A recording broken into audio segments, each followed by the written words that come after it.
बाबा नेहमी म्हणायचे, "घर मोठा असावा म्हणून नाही, तर मनं मोठी असावीत, म्हणून घर असतं." हे वाक्य लहानपणी चाळीतल्या घरात मी हजार वेळा ऐकलं होतं.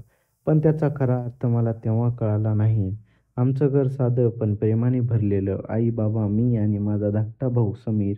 वडिलांच्या रेल्वेत छोटीशी नोकरी होती आणि आई गृहिणी. पगार जेमतेम, पण घरात समाधानाचं वातावरण. कमतरता नव्हती.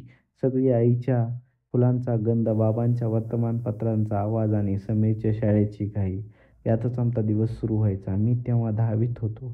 शाळेतून घरी आल्या-आल्या आई आमच्यासाठी गरम भाकरी बनवायची आणि त्यावर तूप ओतून "खाली बस आणि मगच खा, मग गृहपाठ कर" असं म्हणायची. त्या साध्याभोळ्या आवाजाला गोडवा अजूनही मनात आहे. एक दिवस बाबांच्या ऑफिसकडून बातमी आली की त्यांचं बदली पुण्याला होणार आहे. आम्हाला आनंदही झाला आणि थोडं दुःख पण झालं. पण घरात सगळे सामान बांधायला लागले. जुन्या वस्ती गच्चीत गेल्या आणि आम्ही सगळं मागं ठेवून पुण्याला आलो. नवं शहर, नवं घर. सुरुवातीला काही दिवस सगळं अनोळखी वाटत होतं. शेजारी कोण, आसपास कोणत्या वस्तू मिळतात, काही माहीतच नव्हतं. पण आई म्हणाली, "लोक कुठेही गेले तरी प्रेम घेऊन गेले की सगळीकडे सारखंच असतं." असं आईचं म्हणणं येत होतं. "मग आपलेपण मिळतं." असं आई खूप मनातून सगळ्यांना बोलत होती. तिने शेजारची हळूहळू ओळख काढली आणि घर पुन्हा एकदा हसत खेळायला लागलं. दरम्यान बाबांचं काम वाढलं होतं. ते उशिरापर्यंत ऑफिसमध्ये थांबायचे. आई तक्रार करत नाही, त्या फक्त त्यांचं आवडणं जेवण बसवून थांबायची. समीर आणि मी त्यावेळी मोठे झालो होतो. मी कॉलेजात, तो 12वीत. पण बाबा अजूनही ताणाखाली गेले होते. खर्च वाढत चालला होता. आईने दागिने विकला आणि त्या पैशातून माझं कॉलेजची फी भरली. मला खूप अपराध्यासारखं वाटत होतं. एक रात्री बाबांनी घरी यायला उशीर झाला. आम्ही सगळे वाट बघत होतो. ते आले तेव्हा त्यांचा चेहरा उतरलेला होता. आईने विचारलं, "काय झालं?"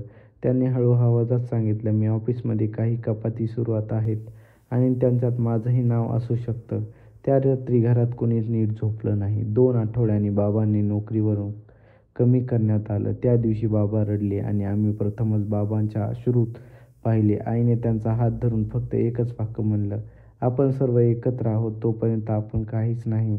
त्यानंतर आमचं आयुष्य बदललं. आईने जवळपासच्या शाळेत स्वयंपाकाचे कामं घेतलं. बाबा सकाळी वृत्तपत्र वाचायचे. मी कॉलेज संपवलं आणि छोट्या कंपनीत नोकरी धरली आणि समीरची इंजिनिअरिंग गेली. रात्री सगळे लिहून जेवण करायचो आणि हसत गप्पा मारायचो. बाबा अनेकदा म्हणायचे, "आपत्ती ही म्हणजे सगळं संपत नसतं नाही. ती फक्त नव्या सुरुवातीची वेळ दाखवते." ते वाक्य माझ्या जीवनात ब्रिज बनलं. एक दिवस समीरचा निकाल लागला. तो पहिला आला. त्या क्षणी बाबा उभे राहिले, डोळ्यात पाणी आलं आणि म्हणाले, "आज माझ्या आयुष्याची मेहनत यशस्वी झाली." आईने देखील देवाजवळ दिवा लावला आणि ते दिव्याचे तेज अख्खं घरापर्यंत पसरलं. समीरला चांगली नोकरी मिळाली. मीही बदली ठेवली. आम्ही दोघांनी ठरवलं की बाबा आईसाठी छोटं सुंदर घर घेऊ. एक रविवारी आम्ही त्यांना घेऊन गेलो. घर पाहून आईचा गळा दाटला. बाबा फक्त इतकंच म्हणाले. आता सगळं वाटलं की आपल्या संघर्षाचा अर्थ मिळाला. त्या घरात आम्ही दिव्याशी प्रकाश मिळू सापडलो आणि भिंतीवरच्या छायेत आमच्या जुन्या दिव्यांची चव टिकून आहे. आई-बाबा आता वृद्ध झाले आहेत, पण त्यांचा चेहरा अजूनही तितकाच तेजस्वी दिसतो. समीर परदेशात आहे, पण दर आठवड्याला व्हिडिओ कॉल करतो.